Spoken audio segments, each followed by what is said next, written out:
ನಮಸ್ಕಾರ, first tube ನ ಮತ್ತೊಂದು ವಿಡಿಯೋಗೆ ಸ್ವಾಗತ. ಇತ್ತೀಚಿನ ದಿನಗಳಲ್ಲಿ ನಮ್ಮ ದೇಶದ ಸುತ್ತಮುತ್ತಲಿನ ಕೆಲವು ದೇಶಗಳಲ್ಲಿ ಅರಾಜಕತೆಯ ಪರಿಸ್ಥಿತಿ ನಿರ್ಮಾಣವಾಗಿದೆ.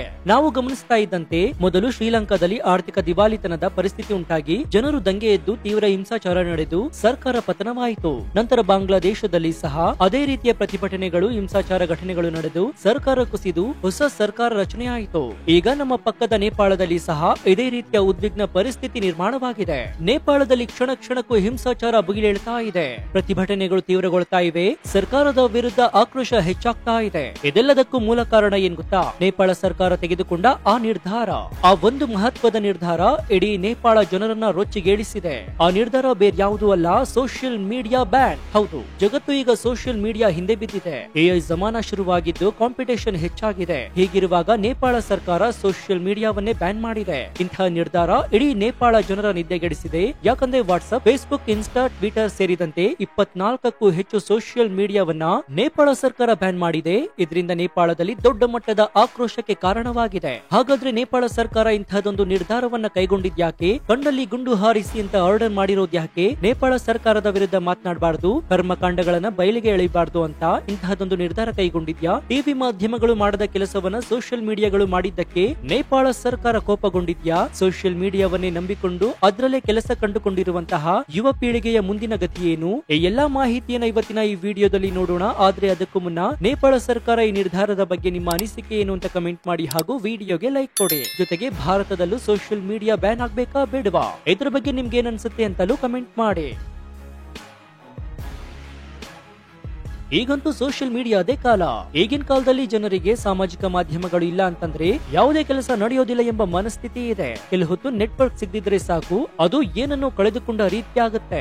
ಆದ್ರೆ ಈ ನಡುವೆ ನೇಪಾಳ ಸರ್ಕಾರ ಬರೋಬ್ಬರಿ 24 ಸೋಷಿಯಲ್ ಮೀಡಿಯಾವನ್ನ ಬ್ಯಾನ್ ಮಾಡಿದೆ. ಇದರಿಂದ ಯುವ ಜನರು ಕಂಗಾಲಾಗಿ ಹೋಗಿದ್ದಾರೆ. ಹೌದು, 2025 ಸೆಪ್ಟೆಂಬರ್ ನಲ್ಲಿ ನೇಪಾಳ ಸರ್ಕಾರದ ಪ್ರಧಾನಿ ಕೆಪಿ ಶರ್ಮಾ ಓಲಿ ನೇತೃತ್ವದಲ್ಲಿ ಸೋಷಿಯಲ್ ಮೀಡಿಯಾ ಪ್ಲಾಟ್ಫಾರ್ಮ್ ಗಳನ್ನ ಬ್ಯಾನ್ ಮಾಡುವ ನಿರ್ಧಾರ ತೆಗೆದುಕೊಂಡಿತ್ತು. Facebook, YouTube, Twitter, LinkedIn, Snapchat, Instagram, WhatsApp ಸೇರಿದಂತೆ ಸುಮಾರು 26 ವಿದೇಶಿ ಆಪ್ ಗಳನ್ನು ಸಂಪೂರ್ಣವಾಗಿ ನಿಷೇಧಿಸಲಾಗಿದೆ. ಇದನ್ನ ಬ್ಯಾನ್ ಮಾಡೋದಕ್ಕೆ ಸರ್ಕಾರ ಕೊಟ್ಟಿರುವಂತಹ ಸಮಜಾಯಿಷಿ ಏನಂತಂದ್ರೆ, ಈ ಆಪ್ ಗಳು ನೇಪಾಳದಲ್ಲಿ ರಿಜಿಸ್ಟರ್ ಆಗಿಲ್ಲ, ಸ್ಥಳೀಯ ನಿಯಮಗಳನ್ನು ಪಾಲಿಸ್ತಾ ಇಲ್ಲ, ಮಿಸ್ಇನ್ಫಾರ್ಮೇಶನ್, ಹೇಟ್ ಸ್ಪೀಚ್ ಮತ್ತು ಆನ್ಲೈನ್ ಫ್ರಾಡ್ ಗಳನ್ನು ನಿಯಂತ್ರಿಸಲು ಇದು ಅಗತ್ಯವಾಗಿದೆ. ಹಿಂದೆ ಎಚ್ಚರಿಕೆಗಳನ್ನ ಕೊಟ್ಟಿದ್ವಿ, ಸಮಯಾವಕಾಶ ಕೂಡ ನೀಡಿದ್ವಿ, ಆದ್ರೆ ಅದು ಪಾಲಿಸಲಿಲ್ಲ ಅಂತ ಸರ್ಕಾರ ಹೇಳ್ತಾ ಇದೆ. ಆದ್ರೆ ಇದು ಕೇವಲ ನೆಪವಷ್ಟೇ ಅಂತ ಪ್ರತಿಭಟನಾಕಾರರು ಆರೋಪಿಸ್ತಾ ಇದ್ದಾರೆ. ಅಲ್ ಜಜೀರಾ ರಿಪೋರ್ಟ್ ಪ್ರಕಾರ ಸೋಷಿಯಲ್ ಮೀಡಿಯಾದಲ್ಲಿ ಕರಪ್ಷನ್ ವಿರುದ್ಧವೇ ಹೆಚ್ಚು ಸುದ್ದಿಯನ್ನ ಮಾಡಲಾಗ್ತಾ ಇತ್ತು. ಹೀಗಾಗಿ ಅದನ್ನ ಬ್ಯಾನ್ ಮಾಡಿದ್ದಾರೆ ಅಂತ ಹೇಳಲಾಗ್ತಾ ಇದೆ. ಪ್ರತಿಭಟನಾಕಾರರು, ಅದರಲ್ಲೂ ವಿಶೇಷವಾಗಿ ಜೆನ್ಝೆಡ್ ಪೀಳಿಗೆ ಅಂದ್ರೆ 16 ರಿಂದ 28 ವರ್ಷದ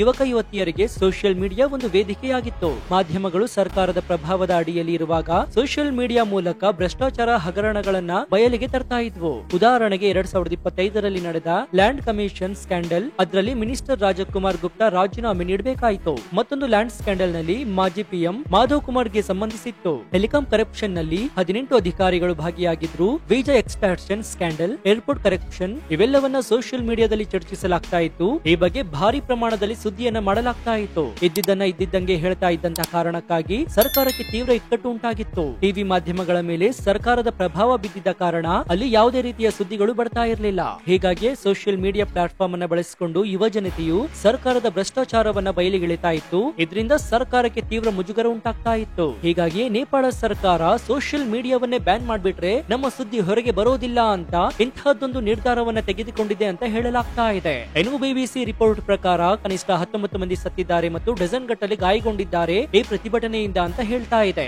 ಇನ್ನು ಈ ಸೋಷಿಯಲ್ ಮೀಡಿಯಾ ಬ್ಯಾನ್ ನಿಂದ ಯುವ ಜನತೆಗೆ ಸಾಕಷ್ಟು ತೊಂದರೆಯಾಗುತ್ತೆ.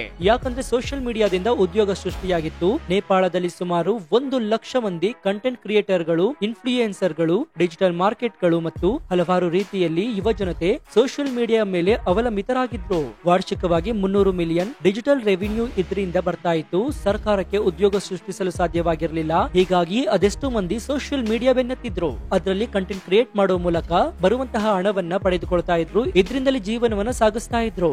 ಆದ್ರೆ ಈ ಬ್ಯಾನ್ ಮೂಲಕ ನೇಪಾಳ ಸರ್ಕಾರ ಅದನ್ನು ಕೂಡ ಕಸಿದುಕೊಂಡಿದೆ. ಹೀಗಾಗಿ ಪ್ರತಿಭಟನಾಕಾರರು ರೊಚ್ಚುಗೆದ್ದಿದ್ದಾರೆ. ನ್ಯೂಯಾರ್ಕ್ ಟೈಮ್ಸ್ ಪ್ರಕಾರ ಈವರೆಗೂ ಕನಿಷ್ಠ 12 ಮಂದಿ ಸತ್ತಿದ್ದಾರೆ ಮತ್ತು ಪಾರ್ಲಿಮೆಂಟ್ ಕಾಂಪ್ಲೆಕ್ಸ್ ಮೇಲೆ ದಾಳಿ ನಡೆದಿದೆ ಎನ್ನಲಾಗ್ತಾ ಇದೆ. ಇನ್ನು ಈ ಬೆಳವಣಿಗೆಗಳನ್ನು ವಿವರವಾಗಿ ನೋಡೋದಾದ್ರೆ ಬ್ಯಾನ್ ಘೋಷಣೆಯಾದ ಕೂಡಲೇ ಯುವಕರು ವಿದ್ಯಾರ್ಥಿಗಳು ರಸ್ತೆಗಿಳಿದ್ರು. ಆರಂಭದಲ್ಲಿ ಶಾಂತಿಯುತವಾಗಿದ್ದಂತಹ ಪ್ರತಿಭಟನೆ ಕಠ್ಮಂಡು, ಪೋಖರಾ, ಬುಟ್ವಾಳ್, ಭೈರಹಾವ, ಭರತ್ಪುರ್, ಇಟಾಹರಿ, ಧಮಾಕ್ ಮುಂತಾದ ನಗರಗಳಲ್ಲಿ ತೀವ್ರಗೊಂಡಿತ್ತು. ಸರ್ಕಾರ ಕೂಡ ಅಂದಾಜು ಮಾಡಿರ್ಲಿಲ್ವೇನೋ ಇಂತಹ ದೊಡ್ಡ ಮಟ್ಟದ ಪ್ರತಿಭಟನೆ ನಡೆಯುತ್ತೆ ಅಂತ. ಆದ್ರೆ ಮುಂಚಿತವಾಗಿಯೇ ಅಷ್ಟಾಗಿ ಏನು ಸೇನೆ ಮತ್ತು ಪೊಲೀಸರನ್ನ ಇಳಿಸಲಾಗಿರ್ಲಿಲ್ಲ. ಆದ್ರೆ ಪ್ರತಿಭಟನೆಯ ತೀವ್ರತೆಯನ್ನ ನೋಡಿದಂತಹ ಪ್ರಧಾನಿ ಸೇನೆ ಮತ್ತು ಪೊಲೀಸರನ್ನ ಇಳಿಸಿ ಕರ್ಫ್ಯೂ ಜಾರಿ ಮಾಡಲಾಗಿದೆ. ಅಶ್ರುವಾಯು, ರಬ್ಬರ್ ಗುಂಡುಗಳು, ನೀರಿನ ಕ್ಯಾನನ್ ಬಳಸಲಾಗ್ತಾ ಇದೆ. ಇಷ್ಟಾದ್ರೂ ಕೂಡ ಪ್ರತಿಭಟನೆಯನ್ನ ಹತ್ತಿಕ್ಕಲು ಆಗ್ತಾ ಇಲ್ಲ. ಇದರಿಂದ ಕೊನೆಗೆ ಕಂಡಲ್ಲಿ ಗುಂಡು ಹಾರಿಸುವ ಆದೇಶವನ್ನು ನೀಡಲಾಗಿದೆ. CNN ರಿಪೋರ್ಟ್ ಪ್ರಕಾರ ಪೊಲೀಸ್ ಪಾರ್ಲಿಮೆಂಟ್ ಹೊರಗಡೆ ಫೈರ್ ಮಾಡಿ 17 ಮಂದಿಯನ್ನ ಕೊಂದಿದ್ದಾರೆ ಅಂತ ಹೇಳಲಾಗ್ತಾ ಇದೆ.